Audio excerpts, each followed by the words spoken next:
오늘 떠날 믿음의 여정은 느헤미야 2장 1절에서 8절까지의 말씀입니다. 오늘 말씀의 제목은 기도할 때입니다. 우리는 이 기도라는 의미를 너무나 잘 알고 있습니다. 하지만 오늘 하나님이 들어쓰는 하나님의 종 느헤미야를 통해 기도의 의미가 무엇이고 또 느헤미야는 그 기도를 어떻게 했으며 우리는 그 기도의 의미를 받아들여 어떤 삶의 기도가 이루어져야 되는지를 한번 살펴보는 귀한 시간이 됐으면 하는 바람 간절합니다. 우리는 지난 시간에 마가복음 16장의 말씀을 통해서 부활하신 예수님을 만났습니다. 예수님께서는 2000년 전에 우리의 죄 가운데 사망으로 갈 수밖에 없는 우리의 운명을 바꾸시기 위해 육의 몸을 입고 이 땅에 오셨죠. 그리고 십자가의 고난을 기꺼이 감내하십니다. 그 십자가의 고난의 의미는 슬픔의 길이고 고난의 길이었지만 주님께서는 기꺼이 그 길을 가셨던 이유는 그 길만이 유일하게 우리를 구원하실 수 있는 방법임을 아셨기 때문에 주님께서는 기꺼이 그 길을 가십니다. 하지만 그걸로 끝났다면 우리가 소망으로 가질 수 있는 일이 없을지 모르죠.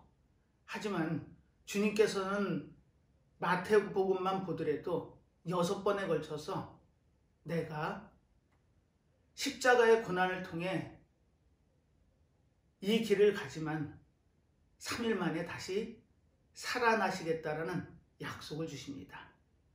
3일 만에 내가 살아나야 하리라. 우리는 이 부활의 의미가 무엇인지를 지난 시간에 성경의 말씀을 통해 찾아봤습니다.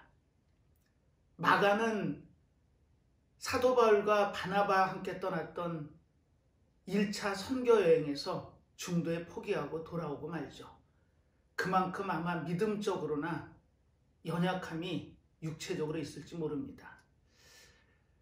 신학자들은 그 이유를 여러 가지에서 찾죠.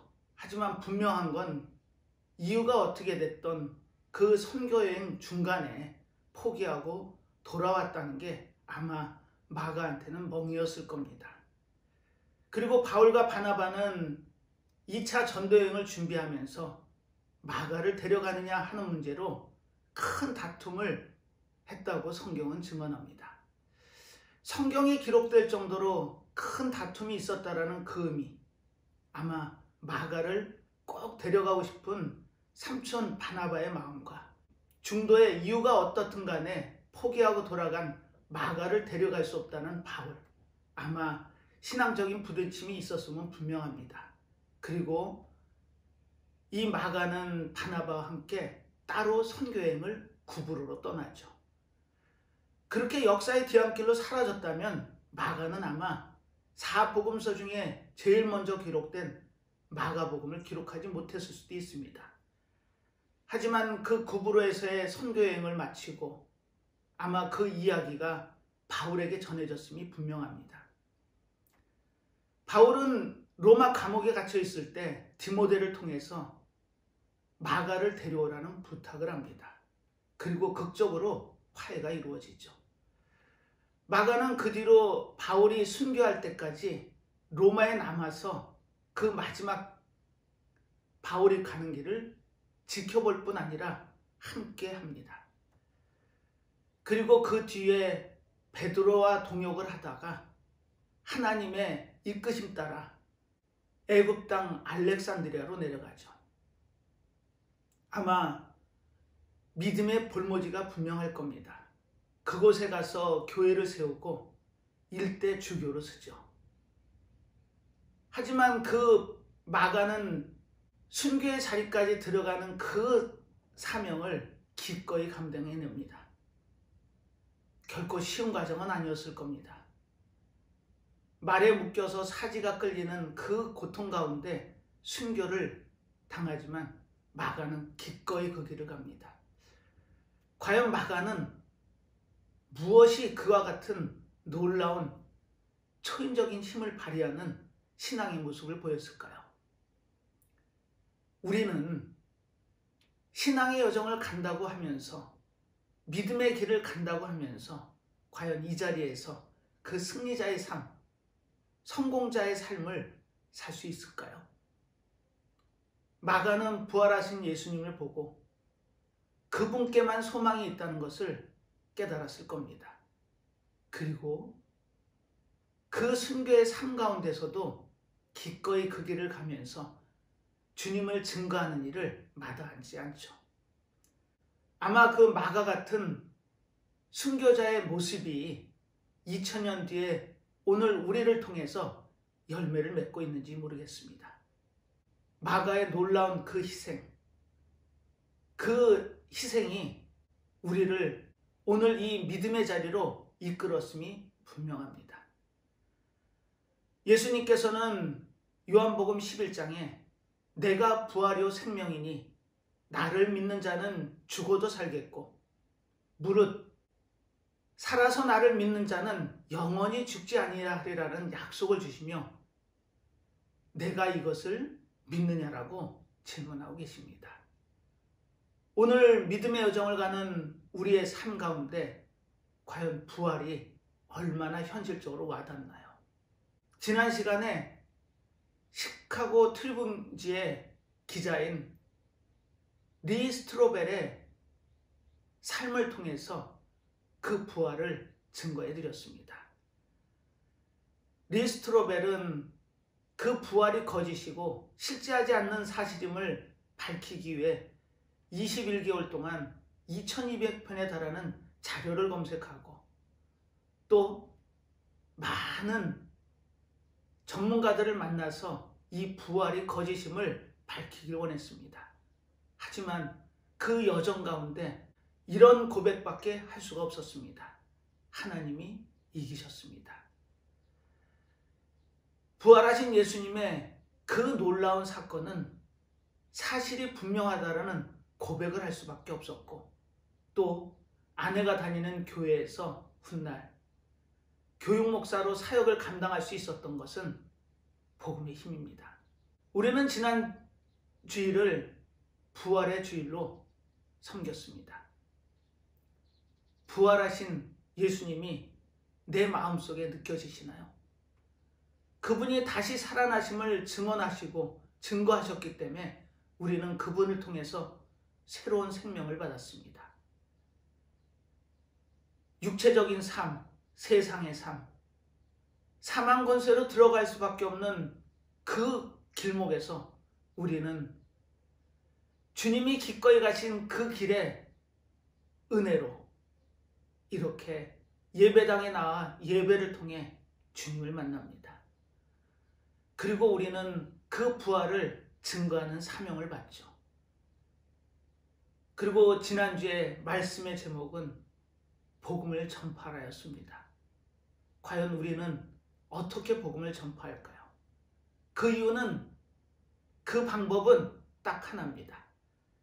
우리의 삶이 그 부활을 증거해내는 순전한 삶, 믿음의 삶, 신앙의 성공자의 삶을 살아서 세상에 있는 많은 이들에게 본이 되고 그 삶의 모습을 통해서 주님이 부활하셨고 주님이 우리 안에 산다라는 그 고백이 나의 삶으로 나타난다면 우리는 복음을 전파하는 게 되는 겁니다. 사랑하는 믿음의 성도 여러분, 우리의 삶이 복음을 증거하는 삶, 부활을 다시 사는 삶이 우리의 매일매일 삶이라면 우리는 넉넉히 삶의 전쟁에서 이겨나갈 수 있습니다. 부활을 마음속에 새기고 십자가의 그 고난과 부활이 오직 우리를 살리기 위한 주님의 기름을 고백하시고 매일매일 삶에서 부활을 증거해내는 삶을 사는 우리의 모두의 삶이 될 수 있기를 바라면서 오늘 말씀을 전하도록 하겠습니다. 오늘 말씀은 느헤미야서입니다. 본문은 이렇게 시작하고 있죠. 아닥사스 땅 20년 니산월에 왕의 앞에 술이 있기로 내가 들어 왕에게 드렸는데 이전에는 내가 왕의 앞에서 수색이 없었더니 이렇게 본문이 시작하고 있습니다. 우리는 2주 전에 에스더서를 통해서 하나님의 놀라운 섭리를 체험했습니다. 대적 원수 악한 하만을 통해 BC 474년 아달월 13일에 죽을 수밖에 없는 이스라엘 백성들의 운명이 하나님의 역사로 완전히 뒤집어지게 됩니다. 하만은 모르드게를 달기 위해 자신의 집에 50규빗이나 되는 커다란 장대를 세우죠. 하지만 정작 그 장대에 달린 것은 하만 본인이었습니다. 이스라엘 백성들은 죽을 수밖에 없는 그날에 자신들을 괴롭히고 자신들에게 대적했던 원수들을 진멸하기 시작하죠. 그리고 그날을 기억으로 담아둡니다. 그래서 생긴 절기가 불임절이죠. 이 불임절을 통해 죽을 수밖에 없는 이스라엘 백성들을 살리시는 놀라운 하나님의 섭리를 우리는 에스더서를 통해서 체험했습니다. 그리고 시간이 10여 년 흘러 왕이 바뀌어 있습니다. 아닥사스다 왕입니다. 이 아닥사스다 왕은 우리가 에스더서에서 봤던 아하수에로 왕의 세 번째 아들입니다. 아하수에로 왕이 죽임을 당하고 반란이 일어나죠. 그 어려운 상황에서 이 암살의 현장을 모면하고 그 물꼬를 자신에게로 돌린 아닥사스다 왕이 그 반란을 진압하고 자신이 왕위에 앉습니다. 그때가 BC 464년입니다. 불임절이 있었던 그 날로부터 10여 년이 흐른 뒤에 일이었습니다. 과연 페르시아 수상궁에서는 그 뒤에 어떤 일이 있었을까요? 그 내용을 알려면 앞에 절 1장을 잠시 살펴보니 이해를 하는데 큰 도움이 될 겁니다. BC 464년에 왕위에 오른 아닥사스다 왕은 BC 458년에 가나안 땅 예루살렘에서 포로로 끌려왔던 이스라엘 백성들을 2차로 돌려보내게 됩니다. 그때 인도자로 보내졌던 인물이 학사 에스라입니다. 이 에스라를 통해 2차 포로 귀환이 이루어집니다. 그리고 1700여 명의 이스라엘 백성들이 다시금 가나안 땅 예루살렘으로 보내지게 되죠. 이 일행 중에 오늘 보는 본문의 주인공 느헤미야의 동생이 껴 있습니다. 성경은 그 이름을 기록하고 있죠. 하나입니다. 느헤미야는 아마 조상들의 고국인 예루살렘에 가기를 원했을 겁니다. 하지만 느헤미야서 1장의 증언대로 느헤미야는 술 관원장이었습니다. 고대 사회에서 술 맡은 관원은 왕의 측근 중에 측근입니다. 자신의 아버지인 아하수에로 왕도 이 측근들의 반란에 의해서 죽음을 맞을 수밖에 없었던 그 사실을 기억한 아닥사스다 왕은 자신의 지근거리에 가장 신뢰할 수 있는 신하들을 배치를 했겠죠. 그리고 이 술 맡은 관원장은 사실 대단한 쥐입니다. 우리도 요사이 보도를 통해서 대통령 옆에서 섬기는 문고리 3인방이다 해서 아마 보도를 통해 보신 기억이 있을 겁니다. 그 의미는 지위의 문제가 아니라 얼마만큼 최고 권력자 옆에서 지근거리에서 그 모습을 통해 소통하는지가 권력을 재는 척도일 수 있다는 겁니다. 느헤미야는 바로 그 자리에 있었죠. 그래서 2차 포로 귀환이 이루어질 때 자신은 가기가 어려웠을 겁니다. 술 맡은 관원장의 입장에서 왕의 허락이 떨어지지 않는다면 왕궁을 벗어나기는 어려웠겠죠. 그래서 자신의 아우 하나니를 통해 예루살렘의 소식을 듣기를 원했습니다. 그리고 다시 시간이 흘러 BC 445년에 이 하나니가 두 사람과 함께 이 수상궁으로 돌아옵니다. 그리고 예루살렘에서 목도한 그 현실을 이 느헤미야에게 전하죠. 처참했습니다. 그 예루살렘에 남아있는 이스라엘 백성들이 당하는 환난과 능욕을 증언하고 또 예루살렘 성이 회파되고 성문은 불에 타서 소실되어 있다라는 그와 같은 암울한 현실을 이 느헤미야에게 전했던 겁니다. 하나님께서는 우리 에스더서를 통해서 섭리하신다고 말씀을 드렸습니다. 이 섭리는 하나님의 계획 가운데 그 뜻을 이루어가는 과정이 분명히 있죠.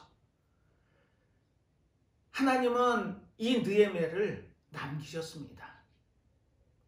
이 남긴 자인 느헤미야를 통해서 하나님은 역사하시기 시작하죠. 그렇다면 이 느헤미야가 하나님의 종으로 과연 어떤 자리에 있었길래 하나님으로부터 남긴 자의 쓰임을 받았을까요? 본문을 통해 확인할 수 있는 것은 느헤미야가 기도의 종이라는 것입니다. 우리는 이 기도라는 의미를 어떻게 받아들이고 계시나요? 오늘 하나님으로부터 쓰임을 받아서 예루살렘의 성벽을 재건하는 놀라운 사역을 하게 되는 느헤미야의 기도의 모습을 통해서 우리는 기도의 방향을 잡으려고 합니다. 이 기도는 영적인 호흡이라고 하죠.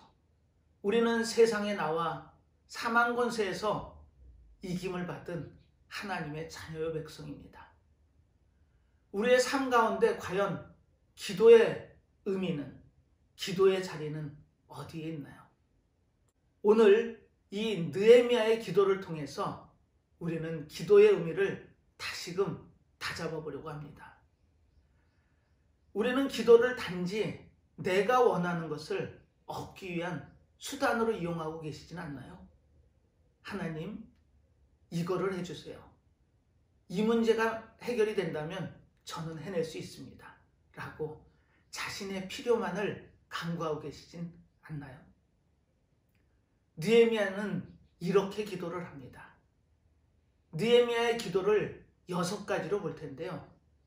그 첫 번째는 느헤미야의 기도를 통해서 하나님과의 놀라운 교통과 소통을 확인할 수 있습니다.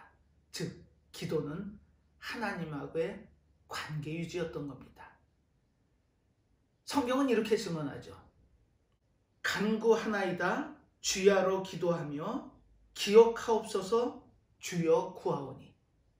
느헤미야는 이처럼 매 순간을 하나님과 소통하고 있었습니다. 이 기도는 하나님하고의 소통임을 기억하시기 바랍니다. 매 순간 하나님께 간구하고 하나님의 말씀을 듣기 위해 우리가 무릎을 꿇는다면 하나님은 우리에게 분명한 음성을 주실 겁니다. 느헤미야를 지탱할 수 있는 힘은 바로 하나님의 말씀이었기 때문에 그렇습니다. 이와 같은 암울한 조국의 현실, 물론 느헤미야는 이 페르시아 땅에서 태어났기 때문에 예루살렘에 가본 적은 없습니다. 하지만 예루살렘으로부터 포로되어 온 이스라엘 선조들을 통해서 아마 많은 이야기를 들었겠죠. 그리고 그 땅을 갈망했음이 분명합니다. 그리고 2차 포로 귀환 때 자신의 동생 하나니를 딸려 보내서 그 예루살렘의 현실을 알기로 원했지만 전해들은 그 내용은 암울하기 짝이 없습니다. 희망이 없죠. 그 상황에서 느헤미야가 할 수 있는 것은 기도밖에 없었습니다. 두 번째는 기도에는 하나님의 위대하심과 선하심을 찬양하는 내용이 담겨야 됩니다. 자, 느헤미야의 놀라운 찬양을 들어볼까요? 하늘의 하나님 여호와 크고 두려우신 하나님이여, 크고 두려우신 그 하나님을 높이 찬양하고 있었습니다. 기도에는 이 위대하고 선하신 하나님의 놀라운 모습을 찬양하는 그와 같은 마음이 담겨 있었던 겁니다. 세 번째는 하나님이 주시는 그 은혜, 카리스를 통해 유카리스테오, 감사가 끊이지 않아야 되는 게 기도의 내용이었습니다. 느헤미야는 어떤 감사를 했을까요? 주를 사랑하고 주의 계명을 지키는 자에게 언약을 지키시며 긍휼을 베푸시는 주여. 긍휼을 베푸신답니다. 우리가 잘나서 한 것이 많아서 받는 은혜가 아니었습니다. 하나님께서는 우리에게 하신 언약을 기억하시고 성실하신 그 성품대로 우리에게 긍휼을 베푸셨던 겁니다. 우리는 그 긍휼을 은혜로 받죠.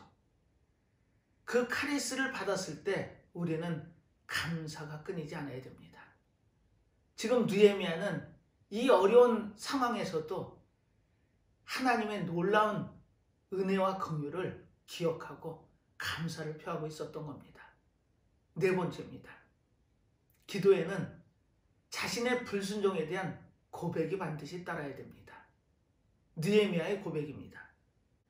주 앞에 범죄함을 자복하오니 나와 나의 아비집이 범죄하여, 이렇게 기록하고 있습니다. 느헤미야가 과연 범죄했던가요? 하나님께 대적하고 하나님을 버리는 그 패역함을 몸으로 실천해 내던가요? 바로 자신의 조상들이 지은 죄가 자신의 죄로 고백하고 있었던 겁니다. 우리는 잘못을 남에게 전가하기 쉽죠. 하지만 느헤미야는 그 조상들이 범한 불순종의 삶을 자신의 불순종으로 고백하고 있었던 겁니다. 이 마음을 하나님은 읽으시고 이 느헤미야를 통해서 하나님의 놀라운 역사를 하시죠.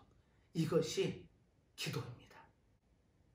다섯 번째는 우리가 간구하는 그것이 나의 영화를 위해서, 나의 즐거움을 위해서, 나의 기쁨을 위해서가 아닌 이웃과 나의 공동체를 위한 축복의 기원이 이 기도에 담겨야 된다는 것입니다. 느헤미야는 이렇게 기도합니다.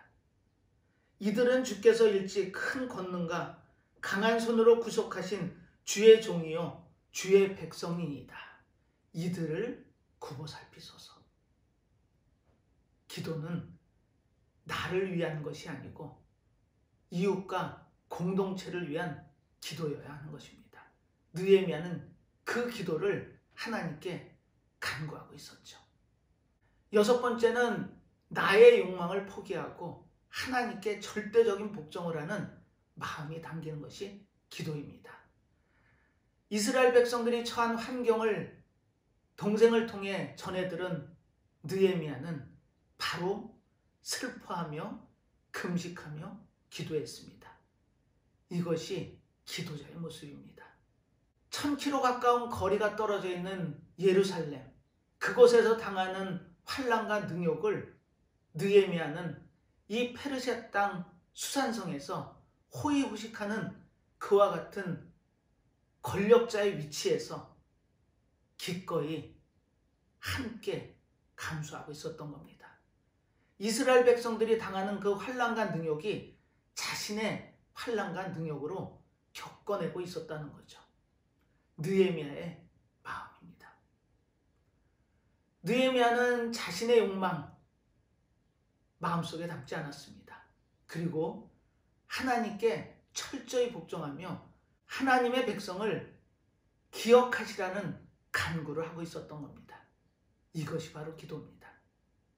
어디에도 느헤미야는 자신의 영달을 위해서, 자신이 갖고 있는 문제들의 해결을 위해서 기도의 자리에 있었던 것이 아닙니다. 기도는 느헤미야처럼 항상 하나님과 소통하며 하나님의 위대하심과 선하심을 찬양하고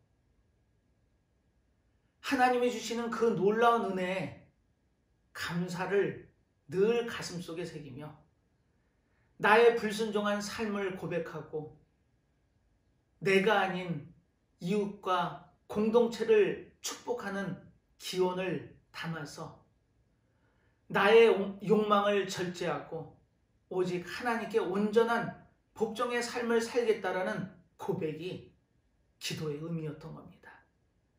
사랑하는 믿음의 성도 여러분, 여러분은 과연 어떤 기도의 자리에 계시나요? 기도는 나를 위한 것이 아니고 공동체를 위한 기도여야 함을 기억하시고 기도의 방향을 바꾸시기 바랍니다. 우리는 이 기도를 할 때 하나님께서 왜 나의 기도를 안 들으시나? 과연 하나님은 나의 기도를 기억하시나? 과연 하나님은 왜 역사하지 않으시나?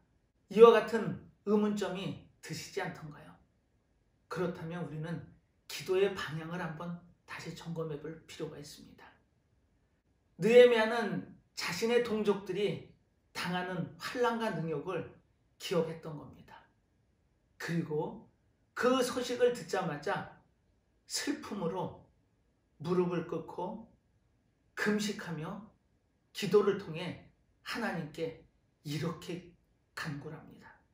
만일 내게로 돌아와서 내 계명을 지켜 행하면 너희 쫓긴 자가 하늘 끝에 있을지라도 내가 거기서부터 모아 내 이름을 두려고 택한 곳에 돌아오게 하리라 하신 말씀을 이제 청컨대 기억하옵소서라고 간구하고 있었던 겁니다. 이것이 느헤미야의 믿음이요 신앙이었던 겁니다. 기도의 방향이 완전히 우리와는 다름을 알 수 있습니다. 우리는 이 성경 말씀을 통해 많은 믿음의 선진들을 접하고 보게 되죠. 하지만 보는 걸로 끝난다면 의미가 없습니다. 그 믿음의 선진들이 행한 그 모습, 그 삶, 그 기도, 우리는 닮아갈 필요가 있습니다. 그러면 우리의 삶이 반드시 달라질 겁니다. 오늘 이 본문 말씀을 통해서 느헤미야가 어떤 하나님의 종으로 쓰임을 받는지 그 현장을 통해서 기도의 의미와 또 왜 기도할 때라는 제목이 오늘 말씀의 제목일 수밖에 없는지를 찾아보려고 합니다. 본문을 차근차근히 보면서 다시 한번 이 믿음을 상고해보는 귀한 시간이 됐으면 하는 바람 간절합니다. 본문입니다. 아닥사스다 왕 20년 니산월에 왕의 앞에 술이 있기로 내가 들어 왕에게 드렸는데 이전에는 내가 왕의 앞에서 수색이 없었더니 이렇게 기록이 되어 있습니다. 여기서 우리는 니산월이라는 시기를 조명하게 됩니다. 이 의미가 뭘까요? 이 의미는 1장을 통해서 보면 그 의미를 분명히 알 수 있습니다. 하가리아의 아들 느헤미야의 말이라. 아닥사스다 왕 제20년 기스르월에 내가 수상궁에 있더니 나의 한 형제 중 하나니가 두어 사람과 함께 유다에서 이를 얻기로 내가 그 사로잡힘을 면하고 남아있는 유다 사람과 예루살렘 형편을 물은즉 이렇게 기록이 되어 있습니다. 2차 포로기한 때 예루살렘으로 돌아갔던 자신의 아우 하나니를 통해 그때 이스라엘 백성들이 겪는 상황과 형편을 정확히 전해 듣습니다. 그때가 기슬로월이죠. 이 기슬로월은 태양력으로 얘기하면 11월에서 12월 사이입니다. 그리고 시간이 흘러 니산월이니 이 니산월은 3월에서 4월이죠. 그렇다면 적어도 이 예루살렘의 처참한 상황을 이야기를 전해 듣고 4개월 이상 이 제목으로 똑같은 내용으로 하나님께 간구하고 있었던 겁니다. 사실 술 맡은 관원장의 위치라면 아마 아닥사스다 왕을 하루에도 여러 번 직접 대면하고 이야기를 할 기회가 있었을 겁니다. 하지만 느헤미야는 그렇게 하지 않았죠. 오직 자신의 간구와 바람을 기도에 담아 하나님께 전하기만 합니다. 그리고 한 것이 무엇인가요? 바로 기다림이었습니다. 우리는 기도를 하고 하나님의 응답이 늦음에 대해서 어쩌면 하소연할 수도 있습니다. 이런 절박한 예루살렘의 소식을 듣고 느헤미야는 4개월이 넘는 시간을 똑같은 제목으로 하나님께 간구하고 있었습니다. 하지만 자신의 의지나 방법으로 아닥사스다 왕에게 자신의 동족들의 상황을 전하지 않았죠. 그리고 때를 기다립니다. 우리는 에스더서에서 에스더 왕후의 모습을 통해 경험을 했습니다. 하나님께서는 그 때를 위해서 우리를 기도하게 하십니다. 지금 우리는 어려운 현실 속에 살고 있죠. 그와 같은 현실과 상황 속에 과연 우리는 어떤 기도를 하고 계시나요? 우리는 그 간구하는 기도의 제목도 중요하지만 기다림도 중요합니다. 우리는 기도를 하면서 그 결과에 대한 기대를 솔직히 하죠. 하지만 기대뿐 아니라 기다림도 필요합니다. 그것이 우리가 기도하면서 늘 마음속에 새겨야 되는 의미입니다. 그 기다림이라는 건 다른 의미가 아니죠. 하나님의 시간입니다. 히든타임. 느헤미야를 통해서 남긴 자의 삶을 살게 하십니다. 그리고 느헤미야를 통해서 예루살렘 성벽을 재건하기를 하나님은 원하셨죠. 하지만 이 쓸데없을 것 같은 4개월이라는 긴 시간을 느헤미야를 통해서 기도하게 하십니다. 그리고 그 기도에 대한 응답이 오늘 현실로 벌어지죠. 우리는 기억해야 됩니다. 기도는 기대뿐 아니라 기다림도 반드시 있어야 된다고. 우리는 그 상황을 맞았던 다윗의 고백에서 그 의미의 단초를 찾을 수 있습니다. 시편 62편입니다. 나의 영혼아 잠잠히 하나님만 바라라. 대저 나의 소망이 저로 쫓아나는도다. 이렇게 기록을 합니다.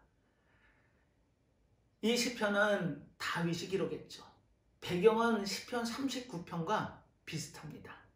바로 압살롬이 반역을 하고 자신의 처지와 환경이 절체절명의 위기에 있을 때 과연 하나님은 나의 기도를 들으시는 건가? 왜 이 기도에 대한 응답을 안 하시지? 하지만 자신에게 이렇게 권면합니다. 나의 영혼아 잠잠히 하나님만 바라라. 대저 나의 소망이 저로 쫓아 나는도다. 잠잠히 하나님의 때, 하나님의 시간이 될 때까지 기다림의 의미가 반드시 있어야 된다는 겁니다. 1절에는 이렇게 기록하고 있죠. 나의 영혼이 잠잠히 하나님만 바라며 나의 구원이 그에게서 나는도다. 수많은 대적들에 의해서 절체절명의 위기에 빠진 다윗. 심지어는 자신이 난 혈육인 자식을 통해 위협을 받고 있는 상황에서도 잠잠히 하나님의 때를 기다리는 다윗의 믿음입니다. 야고보 기자는 야고보서 1장 4절에서 그 기다림의 의미, 인내를 이렇게 증언합니다. 그 인내를 필요로 하는 것은 우리에게 넉넉히 주시기 위한 하나님의 시간이라고 고백하고 있었던 겁니다. 히든타임. 우리는 그 히든타임이 어쩌면 견디기 힘든 고통일 수 있습니다. 기다리기 힘든 지루함일 수 있습니다. 하지만 그 히든타임은 하나님이 일하시는 시간입니다. 그리고 우리의 마음을 읽으시죠. 우리의 간절함이 하나님께 전달이 되고 하나님이 때가 됐다고 할 때까지는 우리는 기도의 자리에 있어야 됩니다. 오늘 말씀의 제목은 기도할 때입니다. 하지만 그 앞에 첨언을 한다면 미래를 위해서 기도할 때입니다.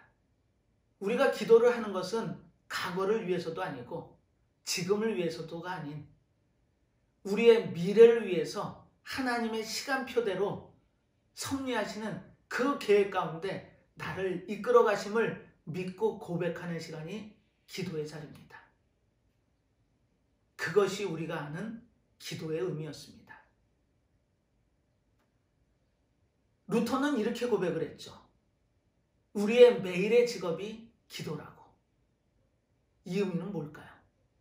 매일 우리는 직업적으로 기도를 해야 된다는 것입니다. 그 의미는 매일매일 기도의 삶에서 게으르지 말라는 겁니다. 우리의 간구함이 크십니까? 그 간구함보다 하나님의 준비하신 결과는 더 크다는 걸 기억하시기 바랍니다. 그리고 우리는 기다림 속에 기대 가운데 그 하나님의 시간이 돼서 그 결과가 이루어질 때까지 우리는 기도의 자리에 있어야 되는 겁니다. 그러니 우리가 지금 힘들고 어렵다면, 그렇지 않고 넉넉하더라도 우리는 기도의 자리, 기도의 시간이 필요한 것입니다. 기도는 힘들 때만 하는 것이 기도가 아니고 차고 넘치는 기쁨 가운데 있더라도 우리는 늘 매일의 직업으로 삼아 기도의 자리에 있어야 하는 것입니다. 느헤미야는 그렇게 간절하게 자신의 영달을 위해서가 아니고 자신의 동족들이 당하는 그 환난과 능욕을 안타까워하며 슬퍼하며 그 기도의 자리에서 하나님께 간절히 기도했던 겁니다. 하나님이 그 간절함을 들으셨을까요? 들으셨습니다. 그 결과를 확인합니다. 왕이 내게 이르시되 내가 병이 없거늘 어찌하여 얼굴에 수색이 있느냐? 이는 필연 내 마음에 근심이 있으리로다. 그때 내가 크게 두려워하여. 이렇게 성경에 기록이 되어 있습니다. 아닥사스다 왕은 매일 보는 느헤미야의 얼굴을 기억합니다. 그런데 마침 그날 아닥사스다 왕의 눈에 수심이 스쳐 지나가는 느헤미야의 얼굴이 눈에 들어옵니다. 사실 이건 굉장히 큰 불경입니다. 지금 성경의 기록대로 두려워하였다라는 느헤미야의 감정은 아마 분명하게 두 가지의 의미를 함의하고 있었을 겁니다. 첫 번째는 예루살렘의 현실을 들은 기스르롤에 시작한 그 기도가 4개월이 흐른 니산월에 드디어 열매를 맺는가 보다라는 단초를 확인하고 하나님의 그 위대하심과 성실하심과 선하심을 찬양하는 마음과 두려워하는 마음이 아마 혼재된 상태에서 하나님께 두려움을 느꼈을 겁니다. 이제 하나님이 나의 기도를 들으시고 내 백성을 불쌍히 여기셔서 이제 하나님의 시간을 섭리하시나 보다라는 그와 같은 기대감이 동반된 두려움이었을 겁니다. 또 한 가지 이유가 있습니다. 그 당시에 왕의 지근거리에서 왕의 시중을 드는 신하는 절대 얼굴이 수심이 있어서는 안 됩니다. 의식적으로라도 항상 편안한 얼굴을 해야 되는 그와 같은 위치요 운명에 있었던 것이 왕을 섬기는 자의 모습임을 강조받아 왔었던 겁니다. 그런데 느헤미야의 얼굴에 수심이 찼답니다. 그런데 아닥사스다 왕의 반응이 놀랐습니다. 얼마나 느헤미야를 신뢰하고 의지했으면 그 수심조차도 기꺼이 받아들이고 그 이유를 묻습니다. 3절입니다. 왕께 대답하되 왕은 만세수를 하옵소서. 나의 열조의 묘실이 있는 성읍이 이제까지 황무하고 성문이 소화되었사오니 내가 어찌 얼굴에 수색이 없사오리까. 이렇게 3절은 증언하고 있습니다. 우리는 여기서 느헤미야의 지혜로움을 찾아본다면 탐복하게 됩니다. 사실 페르시아에서 가장 중요하게 여기는 것은 열조의 묘실입니다. 페르시아 제국을 누가 건국했나요? 바로 왕 중의 왕 고레스입니다. 이 고레스에 의해서 페르시아가 건국을 하고 127도를 다스리는 놀라운 거대 제국으로 쓰죠. 그러니 그 시족격인 고레스 왕에 대한 그 놀라운 페르시아인들의 충성은 아마 대단했음이 분명합니다. 그 열조의 묘시를 굉장한 경외감과 두려움과 또 그 섬기는 마음으로 그 묘시를 관리했음이 분명합니다. 이 묘시를 느헤미야는 거론하죠. 내 조상들의 열조가 묻혀있는 그 묘시를 거론합니다. 아마 아닥사스다 왕의 그 고레스 왕을 향한 그 경외감을 통해서 자신의 처지를 이야기하고 싶었음이 분명하겠죠. 그 열조에 대한 이야기를 꺼냅니다. 자, 그리고 성읍이 나오죠. 성읍은 과거, 현재, 미래가 혼재되어 있는 것이 성읍입니다. 성읍을 구성하는 3요소가 있죠. 첫 번째는 열조의 묘실입니다. 이 열조의 묘실을 통해서 과거를 기억했던 겁니다. 그리고 이 성읍에는 왕이 통치하는 왕궁이 있어야 되겠죠. 현재의 권력입니다. 그리고 세 번째, 성곽이 중요합니다. 이 성곽은 그 나라의 안전을 지켜줄 수 있는 미래가 분명하기 때문이죠. 느헤미야는 그 성곽이 없고 성문이 불타고 성이 회파되어 있는 그 이스라엘 백성들의 미래가 없음을 걱정하고 한탄했던 겁니다. 그래서 이 과거의 영화인 페르시아인들이 그렇게 경외감을 느끼는 열조의 묘시를 거론하며 자신의 처지를 왕에게 고했던 겁니다. 그런데 그 뒤에 반응이 놀랍습니다. 왕이 내게 이르시되 그러면 내가 무엇을 원하느냐 하시기로 내가 곧 하늘의 하나님께 묵도하고. 아멘. 이것이 믿음의 자녀의 백성들이 가져야 되는 모습이고 자세입니다.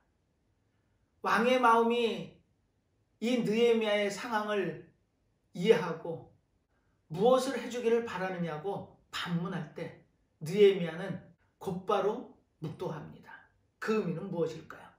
하나님의 때가 이제 됐습니까? 하나님, 저의 입을 축복하셔서 우리의 백성들이 당하는 그 환난과 능욕을 씻을 수 있는 기회를 저의 입을 통해서 이루어 주십시오라는 아마 간절함을 통해 기도를 했을 겁니다. 이것이 믿음의 사람의 모습입니다. 우리가 믿음의 순례길에서 성공하고 승리하는 방법은 기도밖에 없습니다. 느헤미야는 철저하게 하나님께 간구하는 기도를 통해 하나님의 역사를 갈망했습니다. 그리고 놀라운 결과가 느헤미야를 통해서 결과로 이루어지죠. 느헤미야는 이렇게 아닥사스다 왕에게 고백을 하죠. 왕에게 고하되 왕이 만일 즐겨하시고 종이 왕의 목전에서 은혜를 얻어싸우면 나를 유다 땅 나의 열조의 묘실에 있는 성읍에 보내어 그 성을 중건하게 하옵소서 하였는데, 이때 이 이야기를 듣는 아닥사스다 왕이 흔쾌히 허락을 합니다. 놀라운 하나님의 역사입니다. 자신의 가장 충직한 신하 중에 한 명인 느헤미야를 기꺼이 1000km에 달하는 그 거리에 떨어져 있는 예루살렘 성으로 보내게 됩니다. 이것이 하나님의 역사입니다. 성공하는 사람들의 생활 패턴을 연구한 결과를 보니까 P&A를 강조하더라고요. 약어입니다. P는 plan, 계획이죠. A는 act, 실행입니다. 성공하는 사람들의 패턴은 반드시 계획과 실행이 함께 갔던 겁니다. 그것이 성공자의 인생의 삶의 길인지 모르겠습니다. 하지만 우리는 믿음의 길을 가는 하나님의 자녀의 백성입니다. 그렇기 때문에 그 믿음의 성공자, 신앙의 승리자의 삶을 살기 위해서는 우리는 P가 하나 더 필요합니다. 그래서 우리는 그 삶을 사는 데 있어서 PPA. PA는 똑같습니다. Plan, Act. 하지만 그 앞에 우리 P를 하나 더 가지고 있어야 되는 게 믿음의 전사들의 삶의 키워드입니다. 그 P는 다름 아닌 prayer, 기도입니다. 우리가 믿음의 삶, 순례자의 삶에서 승리하기를 원한다면 PPA를 기억하십시오. 제일 먼저 prayer, 기도하시고 plan, 계획하시며 act, 실행하십시오. 그러면 하나님이 그 길을 여신답니다. 오늘 이 느헤미야서를 통해서 우리는 기도의 의미를 받습니다. 미래를 위해서 기도할 때입니다. 오늘을 포기하지 마시고 오늘한 그 기도가 열매로 맺혀지는 것이 내일의 삶입니다. 우리는 그 삶 가운데서 과연 얼마나 준비를 하고 계시나요? 얼마나 기도하고 계시나요? 그 기도의 의미가 하나님께 전달이 되고 하나님이 하나님의 시간을 통해서 섭리하시고 역사하신다면 우리의 기도하는 제목보다 훨씬 큰 결과를 준비하셨다. 하나님의 때에 우리에게 분명히 주실 겁니다. 이 성곽은 미래라고 그랬습니다. 느헤미야가 BC 445년에 예루살렘으로 총독의 자리로 그 1000km의 여정을 시작합니다. 그리고 예루살렘에 도착해서 그 수십 년 동안 지지부진했던 그 성곽을 단 50일 만에 세우는 역사를 발휘합니다. 물론 그 역사는 하나님의 역사죠. 느헤미야를 남긴 자로 두셔서 그 기도를 받으시고 그 기도를 통해 하나님은 역사하셨던 겁니다. 그것이 하나님의 일하시는 방법입니다. 우리는 매일매일 자리에서 기도의 삶으로 들어가야 됩니다. 하지만 그 기도 가운데 기도만 있는 것이 아니라 반드시 기다림 또한 동반됨을 기억하시기 바랍니다. 그 기다림은 무의미한 시간이 아니라 하나님이 역사하시기 위한 하나님의 시간을 쓰시는 기간임을 기억하시고 기다림을 통해 하나님의 간구함을 통해 하나님의 결과를 기다리십시오. 그러면 하나님은 늘 넉넉함으로 우리의 기도 제목을 채우심을 믿습니다. 사랑하는 믿음의 성도 여러분, 오늘이 힘들다고 우리는 내일을 포기할 수 없습니다. 오늘이 힘들다면 우리는 내일을 더더욱 준비해야 됩니다. 그 준비는 기도의 자리입니다. 오늘 말씀의 제목은 기도할 때입니다. 그 기도는 루터의 고백처럼 매일의 우리의 직업이 되어야 되고 매일의 삶 가운데 하나님과의 소통이 되어야 됩니다. 그리고 그 기도 제목이 때가 참에 하나님의 시간표대로 계획대로 우리가 바라고 원하는 것보다 더 큰 결과로 응답하심을 마음속에 새시고 매일매일 삶, 순례자의 삶에서 승리의 삶을 살아내는 믿음의 성도들 다 되시기를 예수님의 이름으로 축원하겠습니다. 기도하겠습니다. 하나님 아버지, 오늘 믿음의 백성들이 하나님께 무릎을 꿇습니다. 이 예배의 자리를 통해 하나님은 기도를 받으시길 원하셨습니다. 우리가 어쩌지 못하는 오늘의 현실, 어렵고 힘든 그 싸움에서 힘들어할 때마다 기도하길 원하셨습니다. 우리는 그 기도가 나의 영달을 위한 기도가 아니고 나보다 더 힘들고 어려운 가운데는 공동체의 축복의 기원이 되기를 원하셨습니다. 저희들에게 마음을 여셔서 나만이 아니라 우리 모두의 삶을 축복할 수 있는 넉넉한 그릇으로 우리를 만들어 주시옵소서. 그리고 그 기도에 하나님은 넉넉히 응답하신다고 하셨습니다. 우리의 기다림이 결코 힘들고 어려운 상황 가운데서도 그 미래에 약속하신 하나님의 은혜의 약속을 마음속에 새기고 매일매일 삶에서 넉넉한 기다림으로 하나님의 시간표를 기다리는 믿음의 성도들 다 되기를 간절히 바라고 원하며 모든 말씀 예수님의 이름으로 기도드리옵나이다. 아멘.